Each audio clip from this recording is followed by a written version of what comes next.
Class start అయిందని మీ అమూల్యమైన సమాచారాన్ని, మీ అభిప్రాయాన్ని వాట్సాప్ గ్రూప్లో, కోర్స్ గ్రూప్లో పెట్టగలరని మనవి. ఉపాధ్యాయ మిత్రులకి, ఛాత్రోపాధ్యాయులకి. మిత్రమా? ఎస్.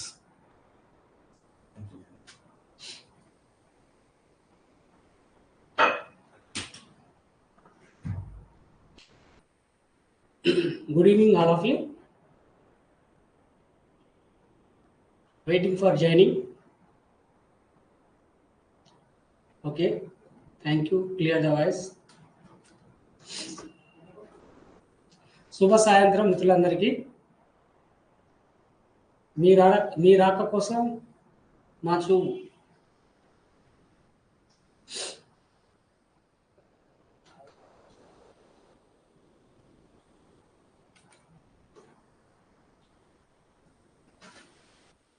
రైట్, మనకు ద్రవ్యము బ్యాంకింగ్ చెప్పినాం. మరి ద్రవ్యము బ్యాంకింగ్ అనేది మనకి ఏ విధంగా ఉండాలి అంటే, ఎక్కడ ఉన్నా పక్కన నువ్వే ఉన్నట్టుంటుంది అనే ఫీలింగ్లో మనం ఉండాలి సబ్జెక్ట్లో. అర్థమవుతుంది అందరికీ? ఎక్కడ ఉన్నా పక్కన నువ్వే ఉన్నట్టుంటుంది ఓ ద్రవ్యం అని అనుకోవాలి మనం.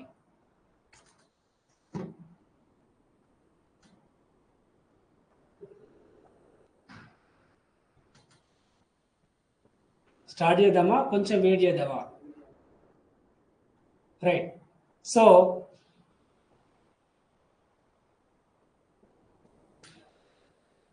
నెక్స్ట్ సెషన్లో మనకు ఒక పాటతోటి ముందుకు రావడం జరుగుతుంది. అది మీకు అందరికీ టాస్క్ ఏంటంటే, అనగనగా ఒక రాగం ఉంది, రాగం వెనుక మేఘం ఉంది అని మనం పాట పాడతాం కదండి. ఆ పాటను మనం మిక్స్ చేసి ఫేరెడీగా మనం పాడుకోవాలి. అది ఏ పాట రూపంలో అంటే ద్రవ్యానికి దాన్ని అటాచ్ చేయాలి. మనం ద్రవ్యానికి అటాచ్ చేసి ఆ పదాలను మార్చి మనం వాడుకోవాల్సి వస్తుంది. ఆ విధంగా మనం గుర్తుపెట్టుకోవాల్సి వస్తుంది. అనగనగా ఒక ద్రవ్యం ఉంది, ఆ ద్రవ్యానికి ఒక అప్పు ఉంది, అప్పుకేమో వడ్డీ కట్టాలి, ఆ వడ్డీ ఏమో ద్రవ్యం కావాలి అని మనం వాడుకోవాలి. ఓకేనా?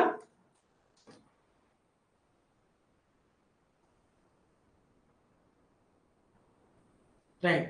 సో మనకు అదనపు సమాచారంలో కూడా మనకు క్వశ్చన్స్ అడగడం జరిగిందండి. వాస్తవానికి మనకు మనం ఒకసారి చూస్తే, సో ఒకసారి మనం దాన్ని చూసినట్టయితే, థ్యాంక్ యూ. ఒకసారి మనం చూసినట్టయితే మరి అదనపు సమాచారంలో మనకు ఈ బ్యాంకింగ్ వ్యవస్థలో మనం కనబడేటువంటి అంశం ఏంటంటే, సో మనకు ఇక్కడ భారతీయ మహిళా బ్యాంక్ అంటున్నాం. ఈ భారతీయ మహిళా బ్యాంక్ అనేది మనకి ఇక్కడ సో ఎప్పుడు ఏర్పాటు చేయడం జరిగిందంటే 2013 నవంబర్ 19న ఏర్పాటు చేశారు. దీన్ని ఎక్కడ ప్రారంభించారంటే ముంబైలో ప్రారంభించారు. మరి దీని ప్రధాన కార్యాలయం ఎక్కడ ఉందంటే ఢిల్లీలో ఉంది.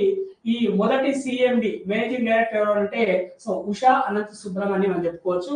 అయినప్పటికీ కూడా ఇది ఏం జరిగిందో తర్వాత కాలంలో 2017 ఏప్రిల్లో దీన్ని ఏం చేశారంటే సో ఎస్బీఐలో విలీనం చేయడం జరిగింది. మన ఎందులో విలీనం చేయడం జరిగింది?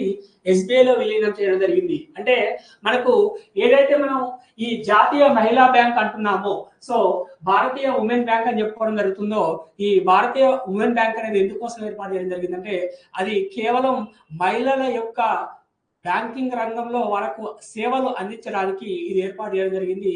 ఇంకొక ముఖ్యమైన విషయం ఏంటంటే ఈ మహిళా బ్యాంకులో మనకు పనిచేసే వాళ్ళంతా కూడా, ఉద్యోగస్తులంతా కూడా కేవలం మహిళలను మాత్రమే నియమించడం జరిగిందని మనం గుర్తుపెట్టుకోవాలి. అంటే మహిళల కోసం, మహిళల చేత నడపబడినటువంటి బ్యాంకు.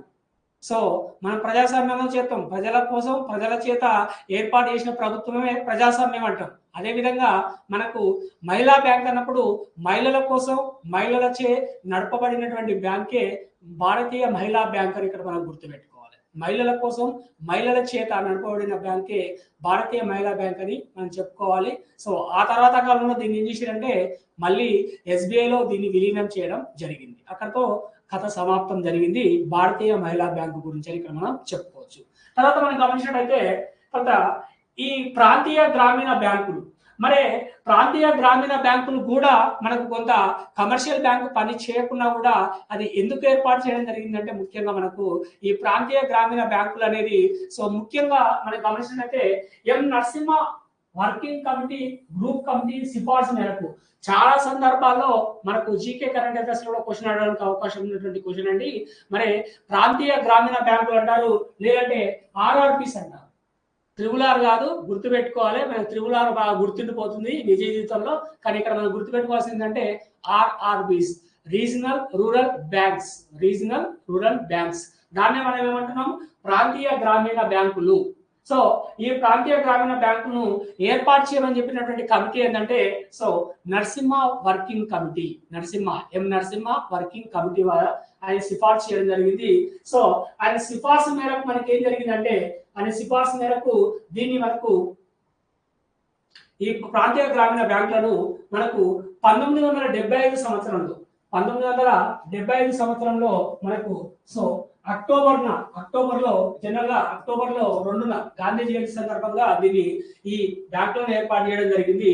ఇది ముఖ్యంగా ఎందుకోసం ఏర్పాటు చేయడం జరిగింది, చాలా ఇంపార్టెంట్ పాయింట్ అండి. ఈ బేస్లో అడుగుతున్నాను, ఏ బేస్లో అడగడం జరుగుతుందంటే దేనికోసం దీన్ని ఏర్పాటు చేయడం జరిగింది, దాని యొక్క ముఖ్య లక్ష్యం ఏమిటి అంటే ఆర్ఆర్బిసి యొక్క ముఖ్య లక్ష్యం, ప్రాంతీయ గ్రామీణ బ్యాంకుల యొక్క ముఖ్య లక్ష్యం ఏంటంటే సో గ్రామీణ ప్రాంతాలలో బ్యాంకింగ్ కార్యకలాపాలు విస్తరణ చేయాలి, మరియు ఏం కల్పించాలంటే గ్రామీణ ప్రాంతాలలో ముఖ్యంగా వ్యవసాయానికి రైతులకు సో చిన్న సన్నకారు రైతుల వాళ్ళకి సన్నకారు రైతులకు కావచ్చు, మిగతా రైతులకు కావచ్చు, సో అలాంటి వారి కోసం రుణ సౌకర్యం కల్పించాలనే ఉద్దేశంతో ఏర్పాటు చేసిందే మనకు ఈ ప్రాంతీయ గ్రామీణ బ్యాంకులు అని ఇక్కడ మనం చెప్పుకోవచ్చు.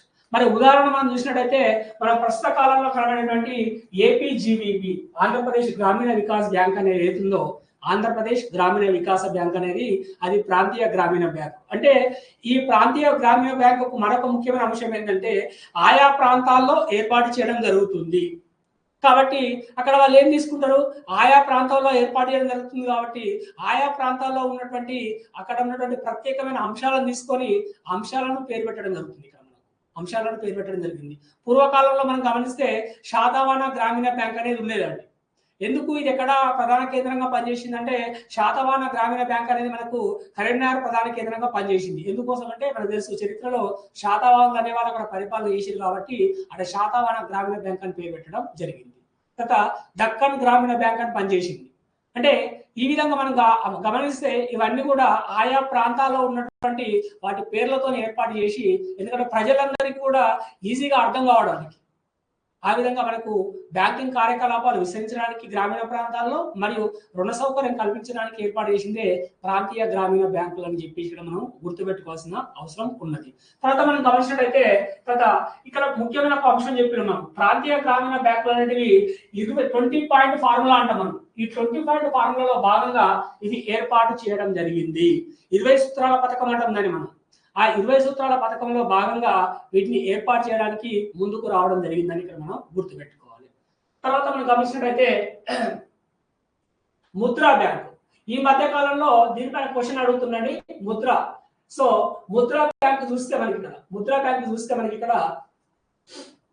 బ్యాంక్ చూస్తే మరి micro units development and refinance agency bank అంటాం దీన్ని మనం. చాలా అబ్రివేషన్స్ గుర్తుపెట్టుకోవాలి, అబ్రివేషన్స్ అడగడానికి చాలా మటుకు అవకాశం మనకు ఉంది.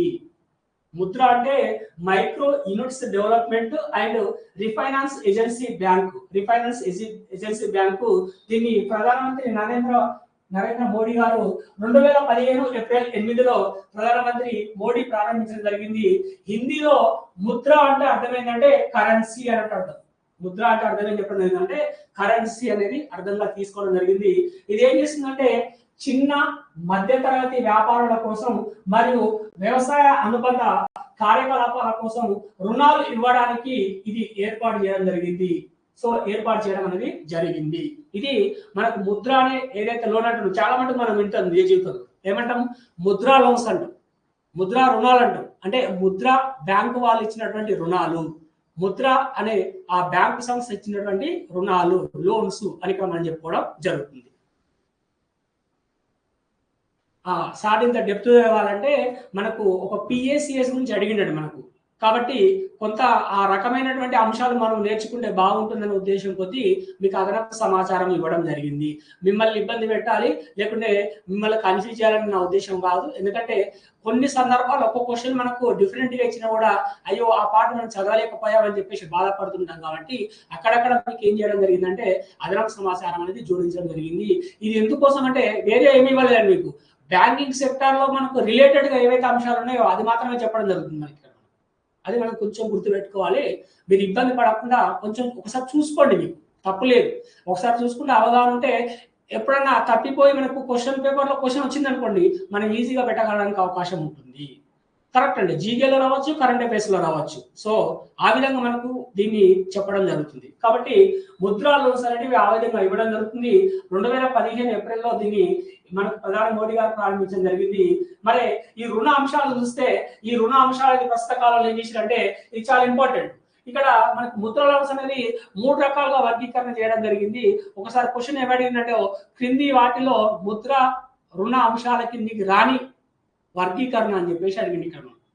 కాబట్టి ఆ విధంగా చూస్తే ఆ 3 అంశాలు ఏంటంటే ఒకటి మనం ఏమంటున్నామంటే శిశు అంటున్నాం అంటే శిశు రుణము. శిశు రుణం అంటే చిన్న రుణము. కాబట్టి ఇది ఎంత వరకు ఇస్తుందంటే 50,000 వరకు రుణం ఇవ్వడం జరుగుతుంది. అంటే శిశు కింద మనం రుణం పొందితే ఎంతవరకు రుణం పొందే అవకాశం ఉంది అంటే ముద్రా లోన్లో 50,000 రూపాయల వరకు రుణం పొందే అవకాశం అనేది ఉంది. తర్వాత కిషోర్ అంటున్నాం. అంటే కిషోర్ మీరు ఇక్కడ ఏంటంటే కొంచెం పెద్దగా కావడం, బాలుడు పెద్దగా కావడం. కాబట్టి కిషోర్ అంటే 50,000 నుండి 5 లక్షల రూపాయల వరకు మనకు రుణం పొందే అవకాశం ఉన్న దాన్ని మనకి ఏంటంటే సో కిషోర్ గా ఇక్కడ మనకు వర్గీకరణ చేయడం జరిగింది. అంటే రుణం ఇచ్చే సందర్భంలో ఆ రుణ స్థాయిని బట్టి అది శిశువా లేదా కిషోరా లేదంటే తరుణ్ ప్లస్ అని చెప్పేసి ఇక్కడ మనం చెప్పడం జరిగింది. మరి అదే విధంగా తరుణ్ చూసినప్పుడు ఈ తరుణ్ అనేది మనకు రూపాయలు 5 లక్షల నుండి రూపాయలు 10 లక్షల వరకు దీని యొక్క రుణ సౌకర్యం కల్పించడం జరుగుతుంది. కాబట్టి శిశు కిషోర్ తరుణ్ అనేది మనకు 3 రకాల రుణాలు ముద్రా లోన్లో భాగంగా ఇవ్వడం జరుగుతుంది అని గుర్తుపెట్టుకోవాలి. ఆ తర్వాత మనం గమనిస్తే కొత్తగా ఈ మధ్య కాలంలో ఏం చేశారంటే తరుణ్ ప్లస్ అనేది తీసుకురావడం జరిగింది. తరుణ్ లో భాగంగా ఏం చేసారు, తరుణ్ ప్లస్ అని చెప్పి తీసుకురావడం జరిగింది. సో ఈ తరుణ్ ప్లస్ లో మనకి ఏమవుతుందంటే రూపాయలు 10 లక్షల నుంచి 20 లక్షల వరకు రుణ సౌకర్యం ఉన్నది జరుగుతుంది. ఇది మనకు కొత్తగా తీసుకొచ్చినట్టు తరుణ్ ప్లస్. ఇది ఇంపార్టెంట్, ఇది అడగడానికి అవకాశం ఉంటుంది. జీకే కరెంట్ అఫైర్స్ లో కానీ అడగడానికి అవకాశం అనేది ఉంటుందని మనకు గుర్తుపెట్టుకోవాలి. ఇందులో కూడా మళ్ళీ ఏం చేసింది, కొంతమంది మనకు ఎస్సీ ఎస్టీలకు ఎక్కువ ప్రాధాన్యత ఇవ్వడం జరుగుతుంది. ముద్రాలలో భాగంగా కూడా మనం చెప్పుకోవచ్చు. ఇది మనకు ముద్రాకు సంబంధించినటువంటి అంశము. ఇక ఆ తర్వాత ఈ క్వశ్చన్ మనకు రేజ్ చేసిండు, ఆల్రెడీ మనకు వచ్చింది. సహకార బ్యాంకు వ్యవస్థలో అది చాలా ఇంపార్టెంట్ గా ఇక్కడ మనం చెప్పుకోవచ్చు. ఎందుకోసం అంటే ఇందులో ఒక క్వశ్చన్ అడిగింది మనం లాస్ట్ ఇయర్ డిఎస్సికి సంబంధించిన అంశాల్లో మనకు అడగడం జరిగింది.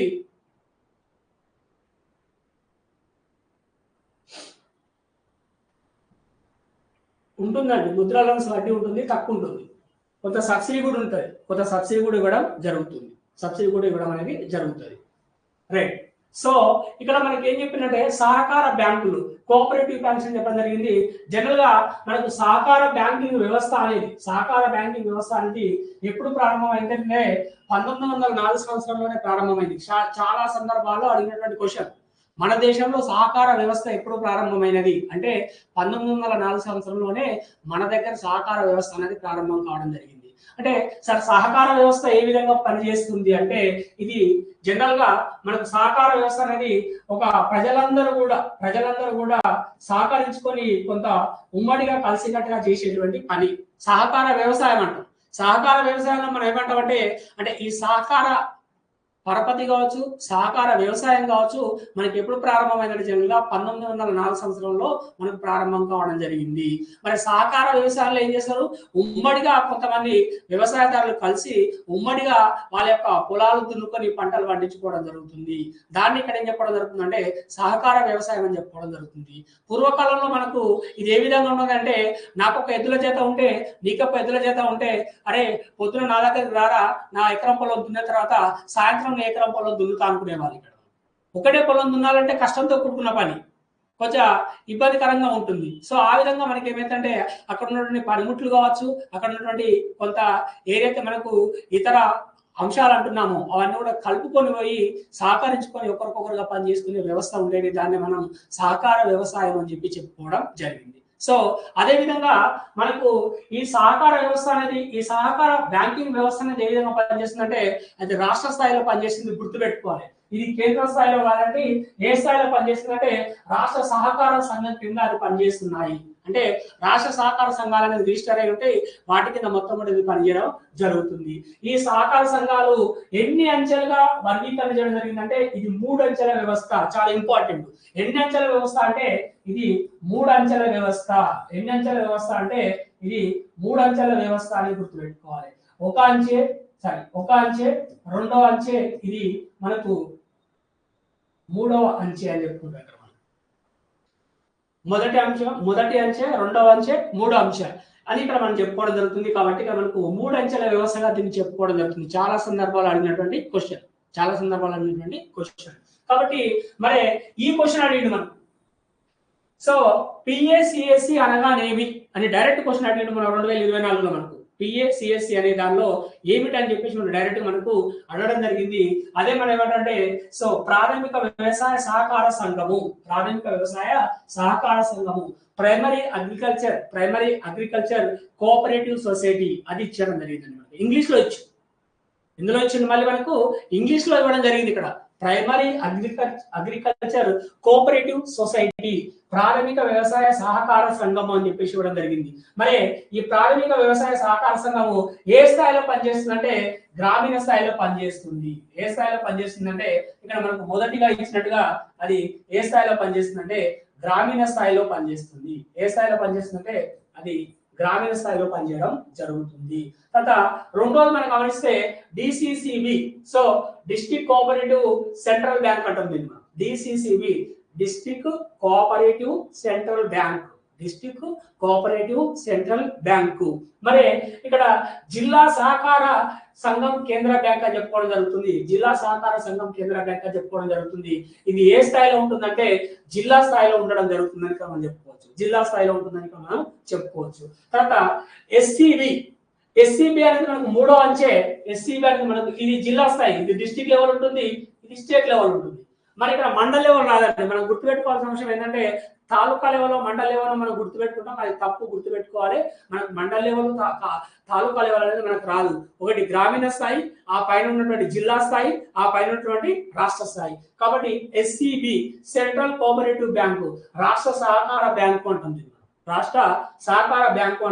ఇది రాష్ట్ర స్థాయిలో పనిచేస్తుంది. అంటే ఇక్కడ రాష్ట్ర స్థాయిలో ఉన్న బ్యాంకు జిల్లాలో ఉన్న బ్యాంకులు మళ్ళీ ప్రాథమిక స్థాయిలో ఉన్నటువంటి బ్యాంకులకు మొత్తం కూడా మార్గనిర్దేశకాలు చేస్తూ రుణాలు ఇస్తూ రావడం జరుగుతుంది. కాబట్టి ఇలా చాలా సందర్భాలు అనేది ఇంకో క్వశ్చన్ ఏంటంటే రాష్ట్ర సహకార బ్యాంక్ అనేది సో సహకార బ్యాంకు వ్యవస్థలకు అపెక్స్ బ్యాంకు లేదా శిఖరాగ్ర బ్యాంక్ అని మనం అంటాం. అంటే సహకార బ్యాంకింగ్ వ్యవస్థలో శిఖరాగ్ర బ్యాంకు అంటే ఏమిటంటే SCB, so state cooperative bank. అంటే శిఖరాగ్ర బ్యాంకు అంటే శిఖరం పైన ఉన్నటువంటి బ్యాంకు, అంటే పైన ఉండి కింది వాళ్ళకి అందరూ కూడా నియమ నిబంధనలు పాటిస్తూ రుణాలు ఇవ్వడానికి ప్రయత్నం చేస్తూ ఉంటుంది. కాబట్టి అది శిఖరాగ్ర బ్యాంకు. శిఖరం పైన ఉన్నది, కింది స్థాయిలో ఉన్నది కాదు, పైన ఉన్నది. కాబట్టి సో ఆ విధంగా మనకు ఆ శిఖరాగ్ర బ్యాంక్ ఎవరంటే ఎస్సిబి. సో మనకు స్టేట్ కోఆపరేటివ్ బ్యాంకు, జిల్లా రాష్ట్ర సహకార బ్యాంక్ అని మనకు గుర్తుపెట్టుకోవాలి. ఇది మనకు అడిగినటువంటి question. PACS primary agriculture cooperative society words కూడా ఇంగ్లీష్ లోనే ఇచ్చిండు, తెలుగులో ఇవ్వలేదు. సో వర్డ్స్ కూడా మనకి ఏం చేసిండు, ఇంగ్లీష్ లోనే ఇవ్వడం జరిగింది. కాబట్టి స్టేట్ కోఆపరేటివ్ బ్యాంకు, రాష్ట్ర సహకార బ్యాంక్ అనేది కూడా మనకు సో సహకార బ్యాంకు వ్యవస్థలకే అపెక్స్ లేదా మనకు శిఖరాగ్ర సంస్థ అని మనం చెప్పుకోవడం జరుగుతుంది. ఇది ఓవరాల్ గా చూస్తే మనకు ఎక్స్ట్రా ఉన్నటువంటి అంశాలు ఇక్కడ మనం చెప్పుకోవచ్చు అండి. ఇది దీని తర్వాత మనకు ఈ మధ్య కాలంలో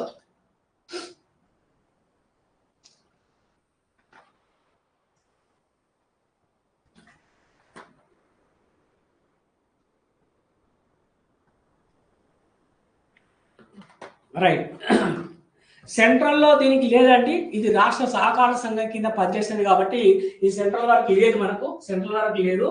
కొత్తగా మనకు దీనికి దీనికి సహకరించడానికి అంటే ఈ సహకార బ్యాంకింగ్ వ్యవస్థ కొంత సహకరించడానికి మనకి ఏ బ్యాంక్ ఇస్తారంటే నాబార్డ్ అనేది కొంత పనిచేస్తుంది. కొంత ఎవరు పనిచేస్తారంటే నాబార్డ్ అనేది పనిచేయడానికి అవకాశం ఉంటుంది.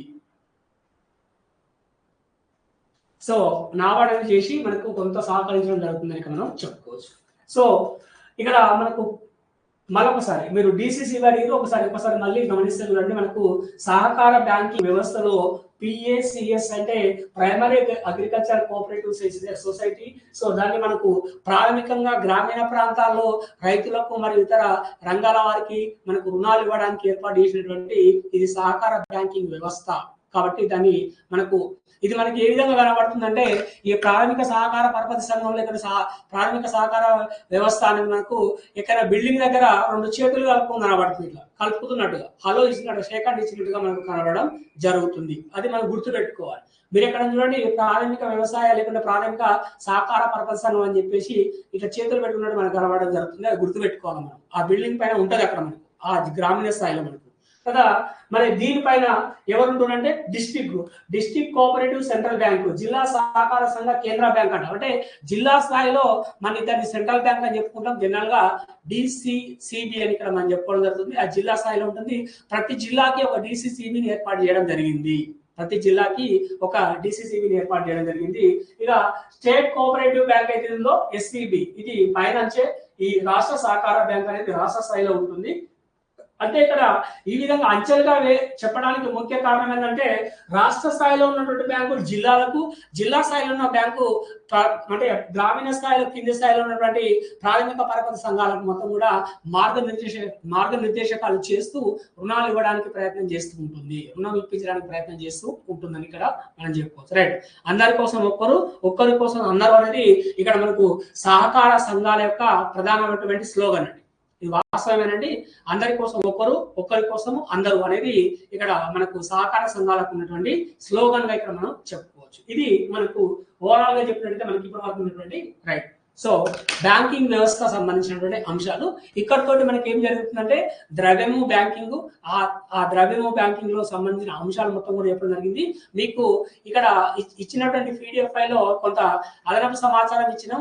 అదే విధంగా మీకు కొంతమేర ఇంకా టెక్స్ట్ బుక్ లో ఉన్నటువంటి కంటెంట్ మనకు ఇంపార్టెంట్ ఏమి ఇచ్చిండు, ఏ విధంగా క్వశ్చన్లు అడిగిండు అనేది కూడా మనం ఎక్స్ప్లెయిన్ చేసుకున్నాం. దాన్ని కూడా మీకు మళ్ళీ ఆ సమాచారాన్ని మొత్తం కూడా పీడిఎఫ్ రూపంలో పెట్టడానికి ప్రయత్నం చేస్తే సార్ ద్వారా. కానీ మీరు దయచేసి ఎవరికి కూడా షేర్ చేయకండి. మీరు చదువుకోవడానికి మీ సౌలభ్యం కోసం మీకు కష్టపడి తయారు చేసి మీకు ఎఫెక్టివ్ ఉండడానికి ఇది చేస్తున్నామండి. తర్వాత రెండో విషయం ఏంటంటే ఇప్పుడు మనకు వెంకట్ సార్ యొక్క ఆన్లైన్ క్లాసులు మనం విన్న తర్వాత ఎంత సాటిస్ఫాక్షన్ ఉందని చెప్పేసి మీరు గుర్తించాలి. ఇంకా ఎక్కువ మందిని చేంజ్ చేయడానికి అవకాశం కల్పించాలి. ఎందుకోసం అంటే మీకోసం నిరంతరం కూడా మేము కష్టపడుతున్నాం. అది ఏ రూపంలోనైనా కూడా కంటెంట్ ఇవ్వడానికి పూర్తిగా 100% న్యాయం చేస్తూ కంటెంట్ ఇవ్వడానికి నేను చాలా మటుకు ప్రయత్నం చేస్తూనే ఉన్నాం. మీరు గమనిస్తున్నారు. మీకు అంటే నేను ఒక కొటేషన్ చదివిన, బాగా ఉంటే బయట చెప్పండి, బాగా లేకుంటే మాకు చెప్పండి అనేది నేను చదువుకున్న కొటేషన్. అది చాలా బాగా రాసింది. బాగా ఉంటే బయట చెప్పండి, మంచిగా అనిపిస్తే బయట చెప్పండి, ఏదన్నా లోపం ఉంటే మాకు చెప్పండి, మేము సరిదిద్దుకొని ఇంకా మీకు ముందుకొచ్చి ఇంకా మంచి కంటెంట్ ఇవ్వడానికి మేము ఖచ్చితంగా కూడా ప్రయత్నం చేస్తాం. మీ విజయమే మాకు కావాల్సినటువంటి లక్ష్యం. మేము నిద్ర లేకుండా సారు గారు కూడా చెప్పడం జరిగింది. పాపం 4 o'clock కూడా లేచి ఆయన ఎంతో కష్టపడి మీకు కంటెంట్ ఇవ్వడం జరుగుతుంది. ఇంత తక్కువ ఫీజులో ఇంత ఎఫెక్టివ్ గా మీకు చెప్పడం జరుగుతుంది. దాన్ని మీరు అందరూ కూడా గుర్తించాలి. మీరు గుర్తించి ఇంకా కూడా మనకు అనేక మందికి దీన్ని తెలియపరచాల్సిన అవసరం ఉంది. మీరు ఒకసారి compare with the other online classes, తప్పనట్లేదు. సో ఆడ లలితా జ్యువెలర్ చెప్పినట్టుగా మీరు రండి, వినండి. సో ఒకసారి కంపేర్ చేసుకోండి, బయట కూడా కంపేర్ చేసుకున్న తర్వాతనే మా దగ్గర వస్తువులు కొనండి అంటాడు ఇక్కడ లలితా జ్యువెలర్లో. ఇక్కడ కూడా మేము అదే అంటున్నాం, కంపేర్ చేసుకోండి, మీకు నచ్చితేనే మా దగ్గర క్లాసులు వినండి అని ఇక్కడ మేము ఈ యూట్యూబ్ ద్వారా మీకు చెప్పడం జరుగుతుంది. రైట్, ఇక్కడ మనం చెప్పినట్టుగా ఇక్కడ నుంచి ద్రవ్యము బ్యాంకింగ్ కంప్లీట్ అయింది. తర్వాత కూడా మీకు ఏమైనా డౌట్స్ ఉంటే సార్ చెప్పండి. ఈ ద్రవ్యం బ్యాంకింగ్ సంబంధించిన క్వశ్చన్స్ మీరు కూడా కొన్ని క్వశ్చన్స్ రేజ్ చేశారు. మీకు ఆర్బీఐ అవుతుందో ఆర్బీఐ విధుల్లో మిగతా ముఖ్య విషయాలన్నీ కూడా మీకు అందులో రావడం జరుగుతుంది. కొన్ని విషయాలు మనం ఇక్కడ అనుకున్నటువంటి అంశాలు అవుతున్నాయో సో ఆ అంశాలు అక్కడ చెప్పుకోవడం జరుగుతుంది. రైట్, సో ఇప్పుడు మనం ఏం చెప్తున్నామంటే గత ప్రీవియస్ క్వశ్చన్లు మనకి ఏమొచ్చినాయి, ఒకసారి ఈ ద్రవ్యము బ్యాంకింగ్ పైన ఎలాంటి క్వశ్చన్లు రేజ్ కావడం జరిగిందని చెప్పేసి సో ఆ విధంగా డబ్బులు ఊరికే రావండి, డబ్బులు ఊరికే రావు, మీకు కూడా డబ్బులు ఊరికే రావు. ఎవరో ఏమంటాడు, 1 రూపాయికి ఆన్లైన్ క్లాస్ పెడతా అంటాడు, అది తప్పు కాదు అనేది, కానీ అది మనది తప్పు. ఎందుకంటే 1 రూపాయికి పెట్టి ఏం చెప్పగలుగుతాడు ఆయన. సో మేము ఇంకా ఎంతో కొంత కష్టపడి ఇంకా మీకు కంటెంట్ ఇస్తూ, పీడిఎఫ్లు ఇస్తూ, ఎగ్జామ్లు పెడుతూ, కంటెంట్లో ఏ రూపంలో వస్తుంది, క్వశ్చన్లు ఏ రూపంలో వస్తుంది అని చెప్పేసి ఇప్పటి నుంచే మీకు సన్నద్ధం చేస్తున్నాం. రేపు ఎగ్జామ్ పెట్టినా కూడా మీరు విజేతలు కావాలనే తపన మా దగ్గర ఉంది. ఆ తపన మీరు కూడా పొందాలి, ఆ అనుభవం మీకు కూడా రావాలి. సో ఒక్కసారి మనం చూసినట్టయితే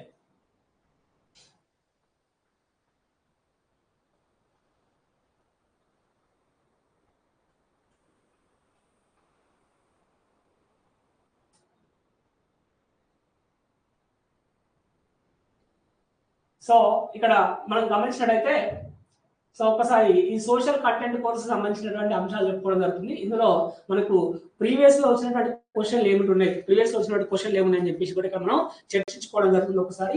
సో ఒకసారి మనం గమనించినట్టయితే ఇట్స్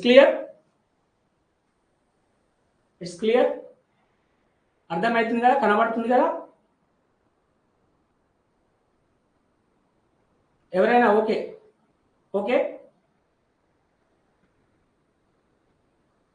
రైట్. సో ఇక్కడ ఫస్ట్ క్వశ్చన్ మనం గమనించినట్టయితే ఇక్కడ ఏమి వచ్చిందంటే మనకు ఒకసారి చూడండి. సో మనకి ఏమడిగిందంటే ఇక్కడ మనకు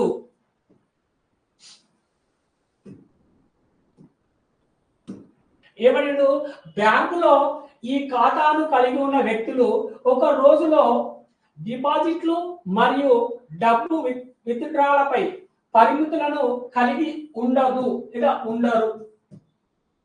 పరిమితులను కలిగి ఉండరు లేదా ఉండదు.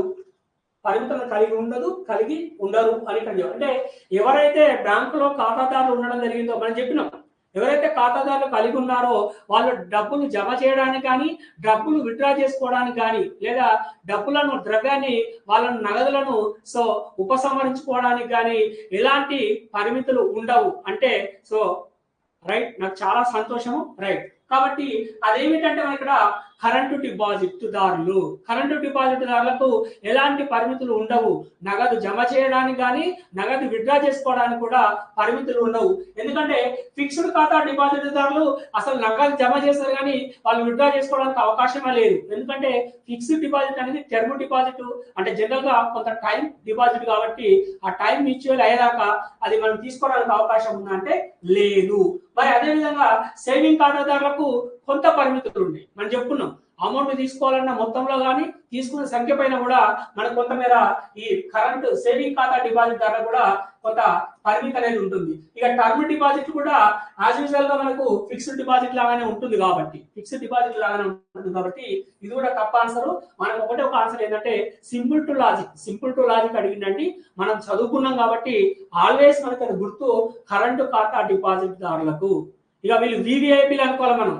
అంటే ఒకవేళ మనం ఎట్లా గుర్తుపెట్టుకోవాలంటే బ్యాంకులో కరెంట్ అకౌంట్ డిపాజిట్ దారులు ఉన్నాడంటే, కరెంట్ అకౌంట్ ఖాతా ఉందంటే అతను ఎవరంటే బ్యాంకుకు VVIP, very very important person. ఎందుకంటే ఎన్ని డబ్బులైనా వేసుకోవచ్చు, ఎన్ని డబ్బులైనా తీసుకోవచ్చు, మరియు దీనికి ఏముంది సౌకర్యం, ఓవర్డ్రాఫ్ట్ సౌకర్యం కూడా అతనికి కలిగి ఉంది అనే అంశాన్ని ఇక్కడ మనం గుర్తుపెట్టుకోవాలి. ఇది మనకు వచ్చినటువంటి లాస్ట్ ఇయర్ మనకు డిఎస్సి వచ్చినటువంటి క్వశ్చన్ అండి. తర్వాత నెక్స్ట్ మనం చూస్తే ఇది చాలా సందర్భాలు చెప్పినాం మనం, ఇక మీకు దీనికి నేను ఆన్సర్ చెప్పాల్సిన అవసరమే లేదు. బెసెంట్ అనేది రోమన్ సామ్రాజ్యపు కాలంలో ఉపయోగించిన ప్రామాణిక కరెన్సీ. ఇది ఒక ఏ నాణ్యము అంటే అది ఆటోమేటిక్ గా మనకి ఏమవుతుంది, బంగారు నాణ్యంగా ఇక్కడ చెప్పడం జరిగింది. ఎందుకంటే అది వెండి కాదు, వెండి నాణ్యం అని ఏమన్నాం, మళ్ళా పానా అని చెప్పడం జరిగింది మనం. సో ఇక రాగి నాణ్యం అంటే ఎవరు గుర్తుపెట్టుకోవాలి, రాగి నాణ్యం అంటే మనం గుర్తుపెట్టుకోవాల్సిన అంశం ఏంటంటే తుగ్లక్ పరిపాలనా కాలంలో రాగి నాణ్యాలను గుర్తుపెట్టుకోవాలి. ఎందుకంటే ఆయన పరిపాలనా కాలం ఆ విధంగా చేసిండు, రాగి నాణ్యాలు తీసుకొచ్చిండు, ఆర్థిక వ్యవస్థను చిన్న పిల్లని చేసి పడేసిండు ఆయన మొత్తం కూడా. కాబట్టి సో మనకు రాగి నాణ్యం అనేది ఇక్కడ మనకు జనరల్ గా కాదు, నికెల్ నాణ్యం అనేది ఇక్కడ గుర్తుపెట్టుకోవాలి. ప్రస్తుతం మనం ఆర్థిక వ్యవస్థలో ప్రస్తుతం ఉన్నటువంటి నాణ్యాలు మొత్తం కూడా ఏ నాణ్యాలు అంటే నికెల్ నాణ్యాలు అండి. ఇది మనం గుర్తుపెట్టుకోవాలి, కూడా ఇంపార్టెంట్.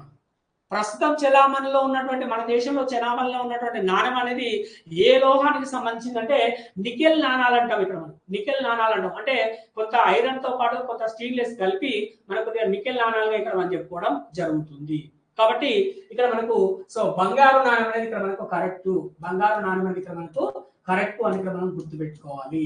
సో ఆ తర్వాత మనం చూసినట్టయితే ఇదండి మనకి ఇంతకుముందు చెప్పింది అడిగింది చూడండి, గ్రామీణ వ్యవసాయ రుణ రైతులతో నేరుగా వ్యవహరించేది ఇక్కడ ఏమడిగిందంటే సో పిఏసిఎస్ విస్తరించండి అన్నాడు.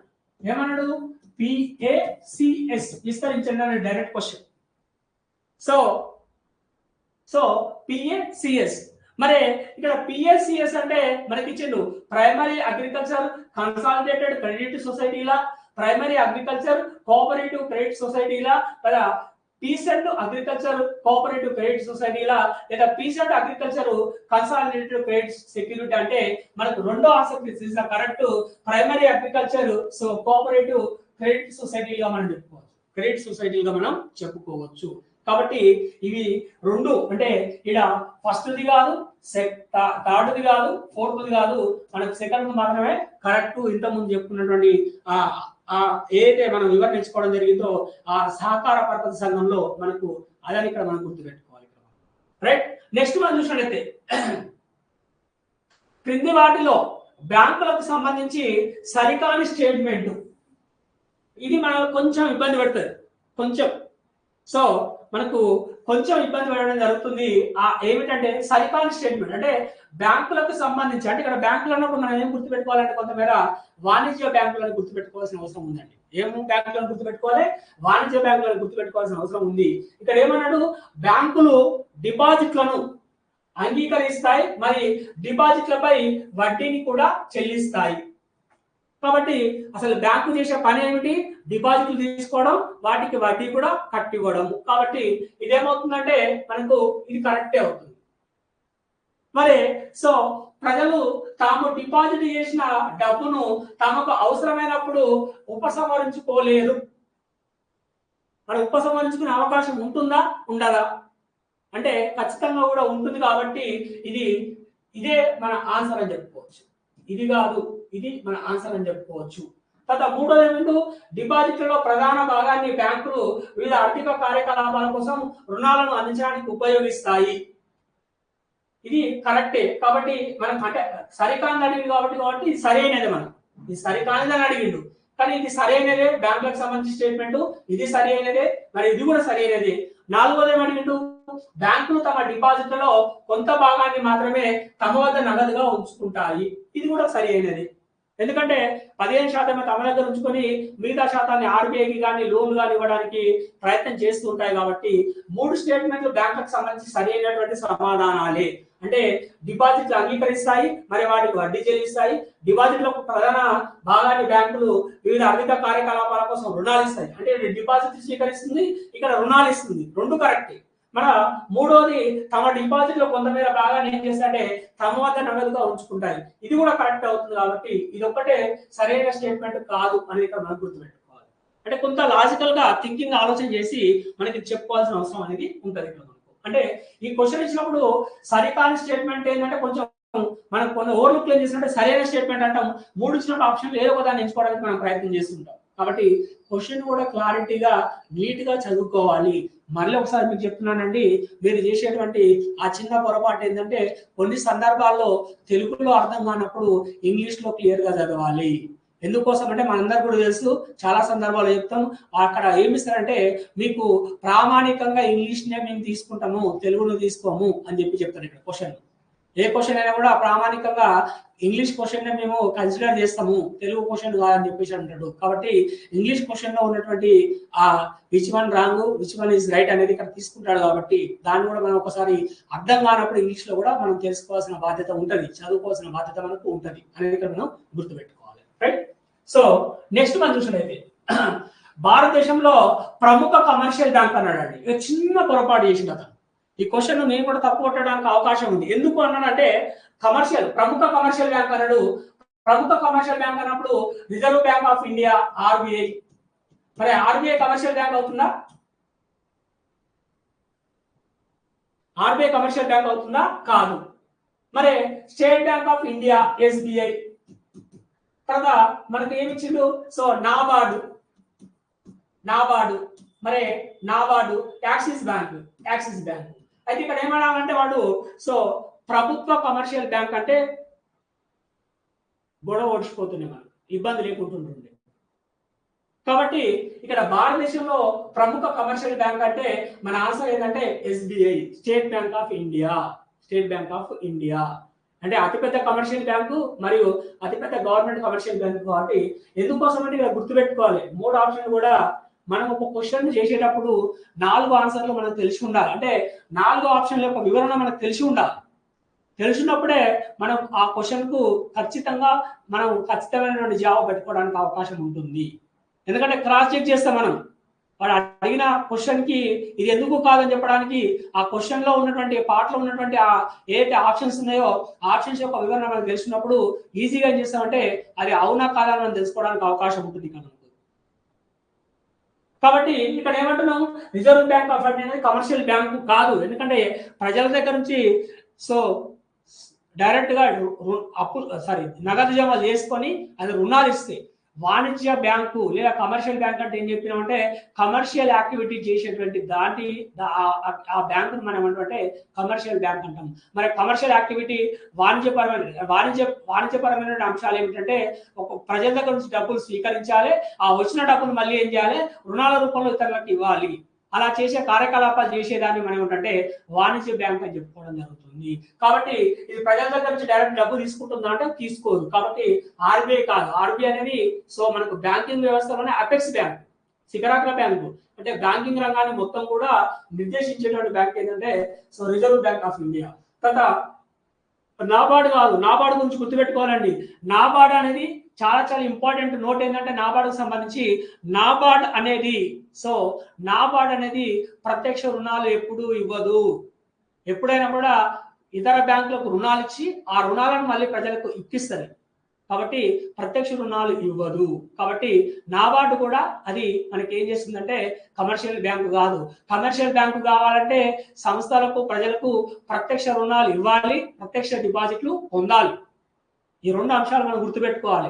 ఇక్కడ ప్రత్యక్షంగా రుణాలు ఇవ్వాలి, ప్రత్యక్షంగా డిపాజిట్లు పొందాలి. ప్రత్యక్షంగా రుణాలు ఇవ్వాలి. అలా ఇచ్చినప్పుడే అది వాణిజ్య బ్యాంక్ అవుతుంది. అని మనకు గుర్తుపెట్టుకోవాలి. కాబట్టి నాబార్డు కాదు. యాక్సిస్ బ్యాంక్ అనేది కావచ్చు, కానీ అది ప్రైవేట్ బ్యాంక్. యాక్సిస్ బ్యాంక్ కావచ్చు, అది మనకి ప్రైవేట్ బ్యాంక్. కాబట్టి ఉన్న ఆప్షన్ లో మనకి ఏంటంటే so state bank of India అనేది మనకి ఇక్కడ రైట్ ఆన్సర్ అని ఇక్కడ మనం గుర్తుపెట్టుకోవాలి. రైట్. ఇక్కడ ఏమన్నాడే ప్రస్తుతం ఈ తెగలో బిడియే ప్రొడహ వ్యవస్థ ఉంది అని అన్నాడు ఇక్కడ మనకు. ఇది ఇంపార్టెంట్ అండి. ఈ బిడియే ప్రొడహ వ్యవస్థ అంటే ఏం లేదండి, దాన్ని మనం ఏమంటాం అంటే జనరల్ గా ఇది బాటర్ సిస్టమ్ అంటాం. ఏమంటామంటే దీన్ని బాటర్ సిస్టమ్ అని చెప్పుకోవడం జరుగుతుంది.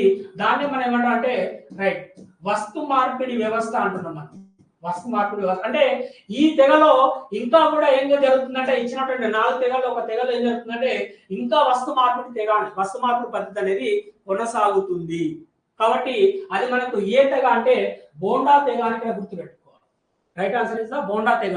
అంటే ఈ బోండా తెగ వాళ్ళు ఏం చేస్తారంటే వాళ్ళకి కావాల్సిన వస్తువులను అక్కడ తీసుకొచ్చి పెట్టుకుంటారు. ఒక సర్కిల్ దగ్గర వాళ్ళు ఆ తీసుకొచ్చి పెట్టి వేరే వాళ్ళకి కావాల్సిన వస్తువులను వీళ్ళు ఇస్తారు, వీళ్ళకి కావాల్సిన వస్తువులను వాళ్ళ దగ్గర నుంచి ఇప్పటికి కూడా వాళ్ళు వస్తు మార్పిడి పద్ధతిలోనే వాళ్ళ యొక్క కార్యకలాపాలు కొనసాగిస్తున్నారు. కాబట్టి ఇది మనకు బోండా తెగలాయకం అని చెప్పుకోవచ్చు. బోండులు కానీ, చెంచులు కానీ, సంతాలు కానీ కొంత అధునాతమైన జీవనానికి అలవాటు పడ్డారు. వాళ్ళు అధునాతమైన ద్రవ్యాన్ని వాళ్ళు పొందుతున్నారు. కాబట్టి వీళ్ళు ఎవరు కాదని మనం గుర్తుపెట్టుకోవాలి. సో అదేంటంటే ఇక్కడ మనకు బోండా తెగగానే చెప్పుకోవచ్చు. అంటే వస్తు మార్పిడి పద్ధతిని ఇక్కడ మరొక రూపంలో ఇది క్వశ్చన్ గమనించండి. వస్తు మార్పిడి పద్ధతి క్వశ్చన్ మనకి ఏ విధంగా అడిగినంటే సో వేరే విధంగా అడగడం జరిగింది ఇక్కడ మనకు. కాబట్టి సో జనరల్ గా బోండా తెగ మనకు విశాఖపట్నం ప్రాంతాల్లో ఏపీలో ఉంటారండి. మనకి జనరల్ గా విశాఖపట్నం ప్రాంతాల్లో ఉండడం జరుగుతుంది. రైట్. ఇది మనకు ఈ క్వశ్చన్ ఒక వెరైటీ రూపంలో అడగడం జరిగిందండి ఇక్కడ మనకు. అంటే వస్తు మార్పిడి పద్ధతిని బేస్ చేసుకొని మన క్వశ్చన్ అడిగింది ఇక్కడ. రైట్. తర్వాత క్రింది వాటిలో వాణిజ్య బ్యాంకు యొక్క కార్యకలాపాలను గుర్తించుమా అని అడిగాడు. అంటే ఏవైతే మనం కమర్షియల్ బ్యాంక్ అంటున్నామో కమర్షియల్ బ్యాంక్ యొక్క సో కార్యకలాపాలు ఏముంటాయో గుర్తించండి అన్నాడు ఇక్కడ. మరి వాణిజ్య బ్యాంకులు కరెన్సీని జారీ చేస్తాయా? కరెన్సీని జారీ చేసే వ్యవస్థ ఎవరు? కరెన్సీని జారీ చేసే వ్యవస్థ ఎవరు? మనం గుర్తుపెట్టుకోవాలి. కరెన్సీని జారీ చేసే వ్యవస్థ మనం చెప్పుకున్నట్టుగా ఆర్బిఐ. ఎవరు జారీ చేస్తారు? కరెన్సీని జారీ చేసే వ్యవస్థ. కరెన్సీని జారీ చేసే ఎవరంటే సో ఆర్బిఐ జారీ చేసింది. కమర్షియల్ బ్యాంకులకు హక్కు లేదు, హక్కు లేదు. మరి సో దేశం యొక్క క్రెడిట్ వ్యవస్థను నిర్వహించడం, దేశంలోని వివిధ కరెన్సీలను సంరక్షించడం, ప్రజల నుండి డిపాజిట్లు సేకరించడం, అవసరమైన వారికి రుణాలు ఇవ్వడం. ఈ 4 ఆప్షన్లలో దేశం యొక్క క్రెడిట్ వ్యవస్థను కూడా మనం ఎవరు చేస్తారంటే ఆర్బీఐ చేస్తారు. క్రెడిట్ వ్యవస్థను కూడా నియంత్రించే వ్యవస్థ ఎవరంటే ఆర్బీఐ. మనం చెప్తాం రెపో రేట్ పెంచడమా తగ్గించడమా, మార్జిన్స్ పెంచడమా తగ్గించడమా. ఆ విధంగా ఏంటంటే పరపతి ద్రవ్యం అప్పు అనేది ఇవ్వాలన్నా తగ్గించాలనేది మొత్తం కూడా ఆర్బీఐ చేతిలోనే ఉండడం జరుగుతుంది. తర్వాత దేశంలోని విదేశీ కరెన్సీని కూడా సంరక్షించడం, ఫారెక్స్ నిల్వలు అంటాం మనం. ఫారెక్స్ నిల్వలు అంటాం ఇక్కడ మనకు. ఆ ఫారెక్స్ నిల్వలు కూడా ఎవరు సంరక్షిస్తారంటే ఆర్బీఐ సంరక్షించడం జరుగుతుంది. అంటే ఈ 3 స్టేట్మెంట్లు కూడా ఎవరికి సంబంధించినవి అంటే ఆర్బీఐకి సంబంధించినవి. ఆర్బీఐ అనేది కమర్షియల్ బ్యాంకు కాదు, వాణిజ్య బ్యాంకు కాదు. కాబట్టి డైరెక్ట్ గా వాణిజ్య బ్యాంకు యొక్క నిర్వచనం ఇచ్చింది ఇక్కడ మనం. డైరెక్ట్ గా వాణిజ్య బ్యాంక్ యొక్క నిర్వచనం ఇక్కడ ఇవ్వడం జరిగింది. ఏమిచ్చిండు? ప్రజల నుండి డిపాజిట్లను సేకరించాలి, మరి అవసరమైన వారికి రుణాలు ఇవ్వాలి. మనం చెప్పింది అదే. పొద్దు నుంచి చెప్పుకునేది మొత్తుకునేది బ్యాంక్ అంటేనే ప్రజల నుంచి డబ్బులు తీసుకోవాలి. వాణిజ్య బ్యాంక్ అంటేనే మన ప్రజల నుంచి డబ్బులు తీసుకోవాలి, కావాల్సిన వాళ్ళకి రుణాలు ఇవ్వాలి. కొంచెం లాజికల్ గా అడిగింది దీన్ని. మనం ఎక్కడన్నా తత్తరపాటు వాడి ఎక్కడన్నా ఇదో అదా అని అనుకుంటే మనం మిస్ అయిపోతుంది, మనకు ఆన్సర్ అయిపోతుంది, మన మార్క్ అయిపోతుంది అక్కడ. రైట్. సో అంటే ఆర్బీఐ విధులు తెలిస్తే ఆటోమేటిక్ గా మనకి ఏం చేయొచ్చు అంటే వాణిజ్య బ్యాంకుల యొక్క అంశాలు కూడా మనం ఈజీగా మనం ఫైండ్ అవుట్ చేయడానికి అవకాశం అనేది ఉంటుంది. రైట్. ఇదండి, ఇది మనకు ఉన్నటువంటి ఇప్పటి వరకు ఉన్నటువంటి సో ఇంపార్టెంట్ క్వశ్చన్ మనకు ఉన్నటువంటి అంశాలు. అంటే కొన్ని ద్రవ్యం పైన కొన్ని అంశాలు మనం తీసుకొని ఇక్కడ ఎక్స్ప్లెయిన్ చేసుకోవడం జరిగింది ద్రవ్యానికి సంబంధించి. రైట్. నెక్స్ట్ మనకు ఆర్బీఐ ద్రవ్యోల్బణం. కాబట్టి ఆర్బీఐ పైన కూడా అనేకమైన క్వశ్చన్లు అడిగిండు. ద్రవ్యోల్బణం పైన ఎవ్రీ ఇయర్ కూడా మనకు క్వశ్చన్ అడుగుతూనే ఉన్నాడు, ప్రతి డిఎస్సీలో క్వశ్చన్ అడుగుతూనే ఉన్నాడు. అది ఒక క్వశ్చన్ ఏమి అడిగిందంటే మనకు ద్రవ్యోల్బణం సంబంధించి సిపిఐ అనగానేమి అని అడిగిండు. సిపిఐ అనగానేమి అని అడగడం జరిగింది. సో మనకు సిపిఐ అనగానేమి అంటే మనకు కమ్యూనిస్ట్ పార్టీ ఆఫ్ ఇండియా అని గుర్తొస్తుంది. మనకు ద్రవ్యోల్బణంలో సిపిఐ అనేది కన్జ్యూమర్ ప్రైస్ ఇండెక్స్ అనేది మనం గుర్తుపెట్టుకోవాలి. ఎందుకంటే ద్రవ్యోల్బణం ఏ విధంగా అంటే ఇక్కడ మనం ప్రత్యేకంగా చెప్పుకోవాల్సిన అంశం ఏంటంటే బ్యాంకింగ్ వ్యవస్థలో ఆర్బీఐ ఏం పనిచేస్తుంది, మరి కేంద్ర బ్యాంక్ అంటే ఏమిటి, ఆ కేంద్ర బ్యాంక్ అనేది ఏ విధంగా ఏర్పాటు చేయడం జరిగింది, అది చేసేటువంటి విధులు ఏమిటి అనేది ఇక్కడ మనం ప్రముఖంగా చెప్పుకోవాల్సినటువంటి అంశం. మనకు సో స్కూల్ కంటెంట్ లో ఇవ్వలేకున్నా కూడా మనకు ఈ ఇంటర్మీడియట్ స్టాండర్డ్ లో మాత్రం ఆర్బీఐ విధులు, ఆర్బీఐ ఫంక్షన్స్, ఇక్కడ ఆర్బీఐ యొక్క వ్యవస్థ గురించి ఇవ్వడం జరిగింది. దాన్ని బేస్ చేసుకొని మనం క్వశ్చన్ అడగడం జరుగుతుంది. దేశంలో దేశంలో బ్యాంకింగ్ రంగాన్ని నియంత్రించే సంస్థ ఏదైనా క్వశ్చన్ మన డైరెక్ట్ గా. దేశంలో బ్యాంకింగ్ రంగాన్ని నియంత్రించే సంస్థ ఏది అంటే RBI, reserve bank of India. ఎందుకోసం అంటే ఆర్బీఐ చట్టం ప్రకారంగా, అది 1934 చట్టం ప్రకారంగా సో దానికి అనేక రకాలైనటువంటి హక్కులు ప్రభుత్వం కల్పించింది. అంటే కింది స్థాయిలో ఉన్న బ్యాంకులను మొత్తం కూడా నియంత్రించడానికి మొత్తం ఉన్నటువంటి వ్యవస్థ ఏంటంటే ప్రభుత్వం కాదు, ఆర్బీఐని ఇక్కడ మనం గుర్తుపెట్టుకోవాలి. ప్రభుత్వం ఆర్బీఐ ద్వారా చేయిస్తుంది, అనేకమైన రకాల నియంత్రణ చేయిస్తుంది ఇక్కడ మనం. కాబట్టి ఆ విధంగా గుర్తుపెట్టుకోవాల్సినటువంటి అంశం ఉంది. ఆర్బీఐ విధులు ఏమిటి, మరి ఆర్బీఐ యొక్క మనకు జనరల్ గా సో ఈ ఏవైతే మనం ఇక్కడ ప్రాథమికంగా విధులను చెప్పుకోవడం జరిగిందో ఆ విధులను చెప్పుకుంటాం. దాని తర్వాత ద్రవ్యోల్బణం యొక్క రకాలు, మరి ద్రవ్యోల్బణం అంటే పాకుతున్న ద్రవ్యోల్బణం, దూకుతున్న ద్రవ్యోల్బణం, నడుస్తున్న ద్రవ్యోల్బణం, ఇలాంటి ద్రవ్యోల్బణ రకాలు అనేవి ఏ విధంగా చెప్పుకుంటాం.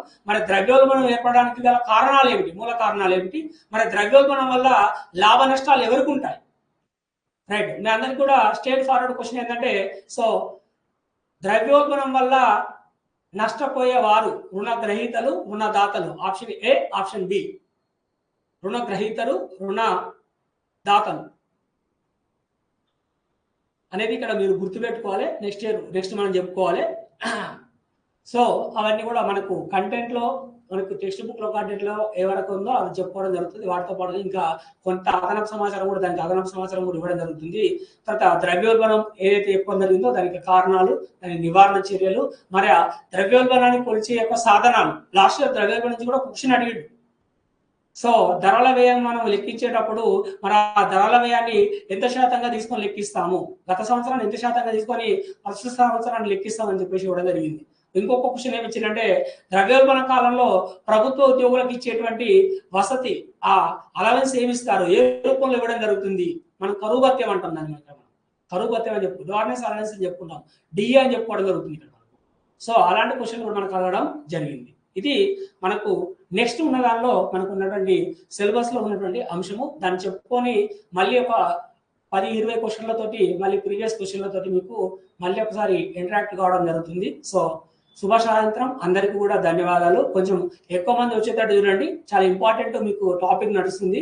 ఇక్కడ మనకి ఇంపార్టెంట్ గా ఏవైతే సిలబస్ లో నుంచి క్వశ్చన్స్ మనకి ఎక్కువ రేజ్ కావడం జరుగుతుందో డిఎస్సిలో, టెట్లో, వాటిని మనం బేస్ చేసుకొని ప్రియారిటీగా చెప్పుకోవడం జరుగుతుంది. కాబట్టి ఆ విధంగా మీరు ఆలోచన చేసే ప్రయత్నం చేస్తూ మిగతా వాళ్ళని కూడా జాయిన్ చేస్తూ మన యొక్క వెంకట్ సార్ ఆన్లైన్ యొక్క క్లాసులను ఇంకా ముందుకు తీసుకెళ్లి భవిష్యత్తులో ఉన్నత స్థాయిలకు తీసుకెళ్లాలని కోరుకుంటున్నాం. ఎందుకంటే సో అందరూ బాగుండాలి, అందులో మేము ఉండాలి అనేది మా యొక్క ఉద్దేశం, మా యొక్క కొటేషన్.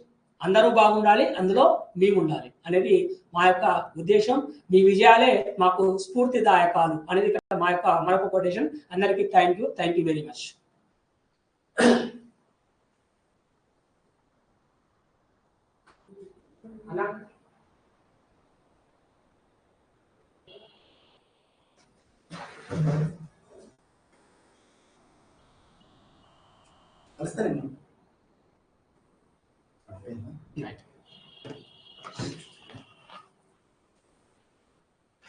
సో రాబోయే కాలానికి కాబోయే ఉపాధ్యాయ మిత్రులకి శుభ సాయంత్రం మిత్రమా. Yes, voice clear sir? Yes మిత్రమా, కొంచెము ప్లే స్టోర్కి వెళ్ళి Venkat sir online class app download చేసుకోండి. చేసుకున్న వాళ్ళు మీకు తెలిసిన మిత్రులు చెప్పండి. Right sir? ఎస్, బోడో తెగలు అరకు, ఓసి అంటే ఒడిశా రాష్ట్రంలో ఉంటారు, ప్లస్ అదే మాదిరిగా విశాఖపట్నం జిల్లా పరిసర ప్రాంతాల్లో ఉంటారు.